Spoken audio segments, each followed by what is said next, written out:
The 70s were a wild era. And while all this was going on, Bill Cosby raped 54 people. Holy shit, that's a lot of rapes, man. This guy's putting up real numbers. He's like the Steph Curry of rape. Man, that's a lot of rapes. 54. He had raped 30 less people. That's still 24 rapes. Don't forget, each one of these rapes has 8 hours of sleep in it. Ladies and gentlemen, that's over 400 hours of rape. It only takes 65 hours to get a pilot's license.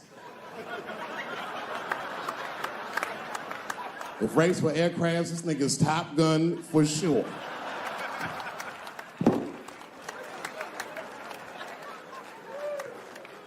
Yeah, that's a tough one. You know, and I was on stage not too long ago. I was in Syracuse, New York. Yeah, well, yeah, for Syracuse, but the show didn't go so good.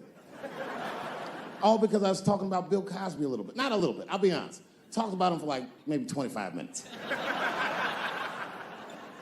And a woman stood up in the back of the room and she screamed out, "You are a fucking asshole for saying these things." I know. Instantly, I felt, you know, like bad. Not bad about what I was saying. I just felt bad, like, oh, that's too bad she doesn't like the show. I didn't realize it at first. But not only did she say that, she was rushing the stage. By the time I saw her, I just saw this shadowy figure fucking charging up the aisle towards me in full fight mode. I was horrified. I said, oh my God. I'm gonna kick this bitch in the face.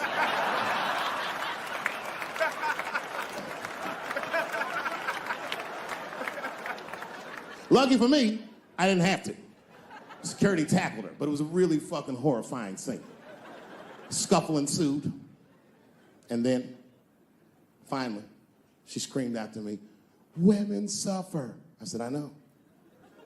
And ladies, I need you to know that I know. I need you to know, seriously, there's a lot of men in this room that identify themselves as feminists. I would include myself in that. Don't ever forget, we all have mothers and daughters and sisters and wives, and we want to see all these women do well and not be held back by their gender. There's a lot of men like that in this room. There's a lot of men like that in the world. Or as we are known on the streets, bitch-ass niggas.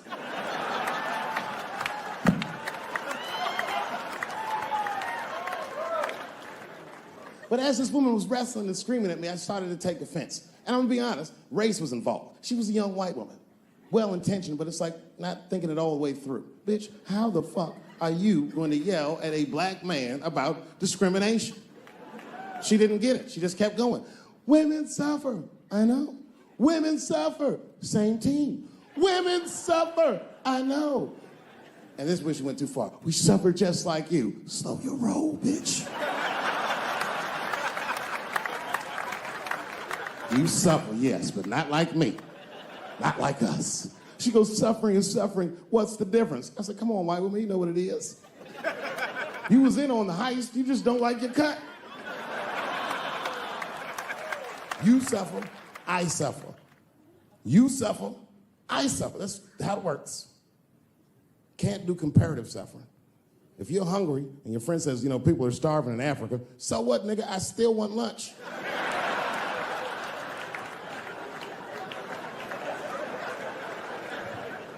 Black people know about comparative suffering, and you know this is a fucking dead-end game. Blacks and Jews do that shit to each other all the time. You ever played Who Suffer More with a Jewish person? It's a tough game. Whenever you think you got the Jewish guy on the ropes, that motherfucker will be like, well, don't forget about Egypt. Egypt? God damn, nigga, I didn't know he was going all the way back to Egypt.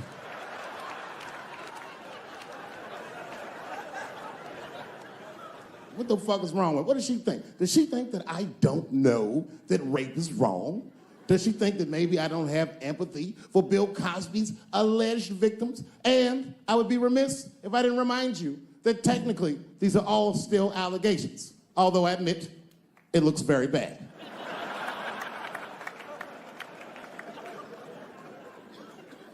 But perhaps, if she looked at it correctly, she would have empathy for me, the man she was attacking. 42-year-old black comedian. Obviously, Bill Cosby was a hero to me. And she doesn't know what it feels like to think that your hero might have done something so heinous. My God, you can't imagine. It'd be as if you heard that chocolate ice cream itself had raped 54 people.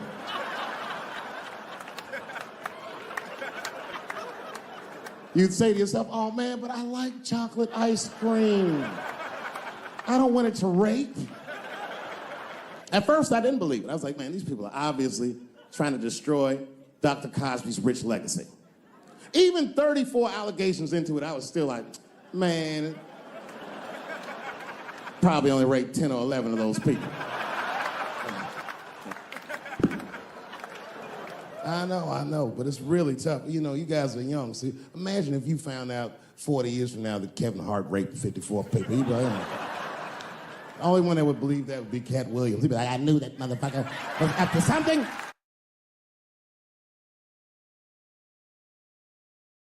My wife's friend, Stuart, told me that. My wife has a lot of gay friends. Stuart's their leader. She has a lot of gay friends. And I don't like them.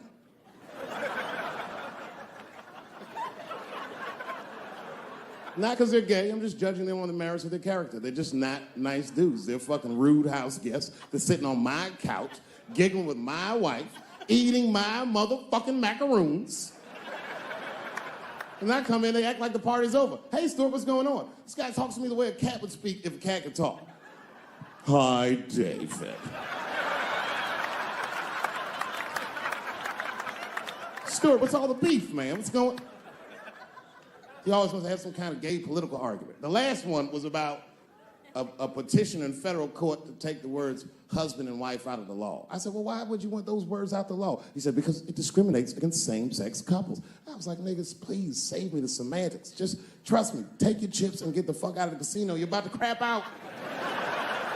Let's go outside, talk that over amongst yourselves, and whichever one of you is gayer, that's the wife.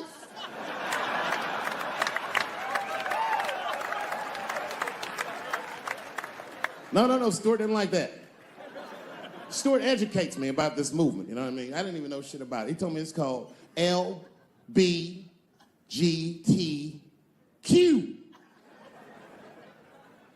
I was like, what the fuck is the Q? Does that even make sense, Q? Turns out Q was like the vowels. That shit is sometimes Y. It's for gay dudes that don't really know they're gay. You know what I mean? Like prison fags who are like, well, I'm not gay, nigga. I'm just sucking these dicks to pass the time. I'm not G, I'm Q. Ugh.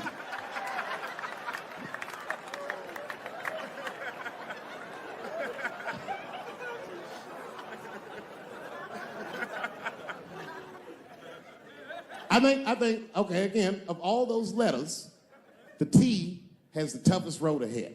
In fact, I think the T should stand for tough road ahead. They've got the longest mental gap to bridge. That's all I'm saying. Because, you know, whenever I see one of them T's on the street, I don't mind them, but I'll be like, man, I miss Bruce. I'm sorry, guys. I'm 42. I remember Bruce Jenner.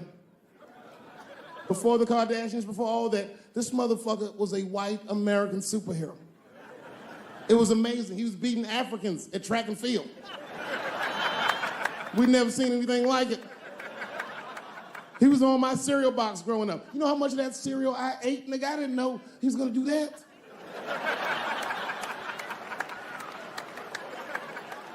I knew before you guys knew. I heard things on the street in Hollywood. You know, you just be out, see people. Hey, what's up, Kanye? Why the long face? Nigga, you'll see. I got 2 mother-in-laws now. And when I heard he was gonna do it, I was scared. I didn't think the public was ready. I didn't think the media was ready. And you know what? I was wrong. Not only did the public embrace him, but the media was nice. I'd never seen anything like it. Welcome to the world, Caitlin. So long, Bruce. Hello, Caitlin. I was shocked. Is this happening? Wait a minute, is this a time in American history When an American can make a decision for themselves, and even though other Americans don't understand it, they'll support it, and let this person live a happy life? Is this what's happening? If it is, then good for America. That's Dave Chappelle, the American. Although Dave Chappelle, the black American, he was a little jealous. I was like, how the fuck are transgender people beating black people in the discrimination Olympics? If the police shot half as many transgenders as they did niggas last year, it'd be a fucking war in LA. I know black dudes in Brooklyn, hard street motherfuckers that wear high heels just to feel safe.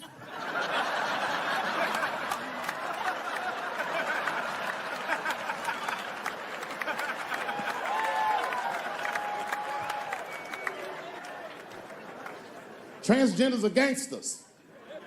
I used to do business with a transgender in Hollywood. Man, everybody would be scared of her in the boardroom. She'd walk in there, newly minted woman, high heels, purse. Wouldn't say anything to us, just walk around the conference table looking mean as shit.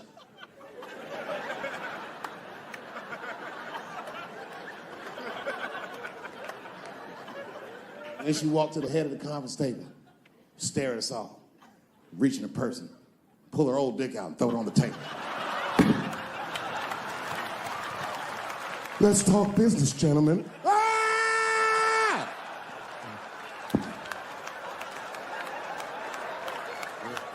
Shit is scary as fuck. If your best friend pitched that to you, you'd be horrified. Yo, nigga, let's go to the hospital and cut our dicks off and make pussies out of them shits. What? Can't we just get matching jackets or tattoos or something? Sure, that's what you want to do? There's only one way to find out, nigga. Wu-Tang, bow, bow. Let's go to the club and trick niggas into fucking us, yeah.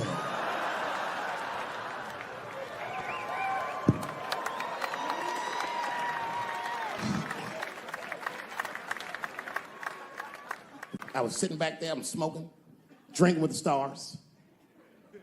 And then 2 Hollywood movie producers came over right to me. Oh my God, Dave Chappelle, said the leader one. He was obviously gay. Some guys you can just tell.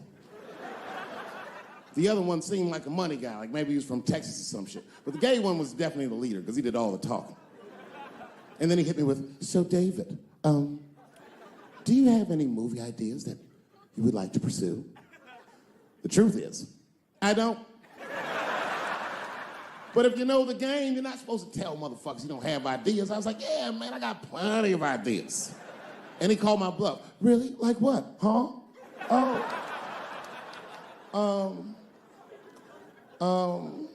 And then I just started making up shit that I thought maybe he'd like to see. I said, I have a superhero idea. He goes, really? I go, yeah, he's a gay superhero. He was like, really? What's it called? Huh? Oh, it's called Same Hero, New Boots. It's about a gay sous chef in San Francisco. He gets bit by a radioactive rat on his shift when he's taking out the trash. And is blessed with powers beyond his wildest dreams. Supersonic, gay kind of powers.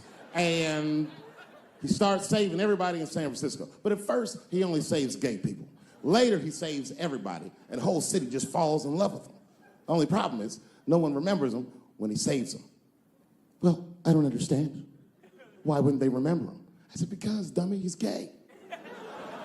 He keeps changing his outfit. People come up, thanks for saving, mister. What's your name anyway? And he's like, same hero, new boots, and that motherfucker flies away.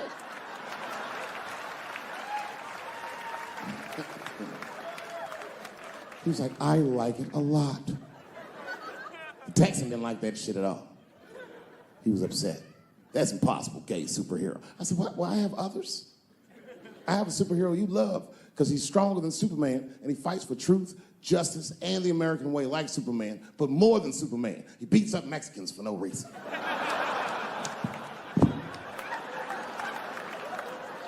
The Texan's like, you got my attention. I was like, man, this motherfucker's so strong, he can fly and do all this great shit. Only problem with this guy is he can't even activate his powers unless he touches a woman's vagina. Not a long touch, just a couple of pats.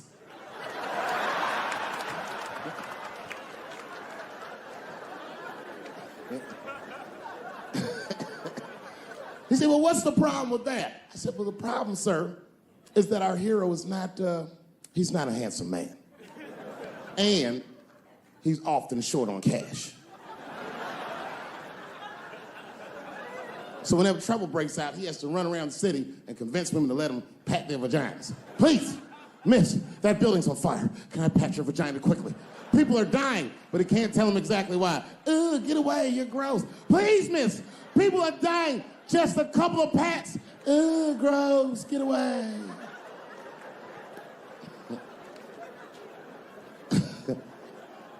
So he rapes them. I know. That's the dilemma for the audience. Because he rapes, but he saves a lot of lives. And he saves way more than he rapes, and he only rapes to save. But he does rape. I didn't realize it, but the whole green room was looking at us. All the celebrities were disgusted. Oh. That guy from Texas was like, here's my card, call me on Monday. That worked out. The second time I met O.J. Simpson,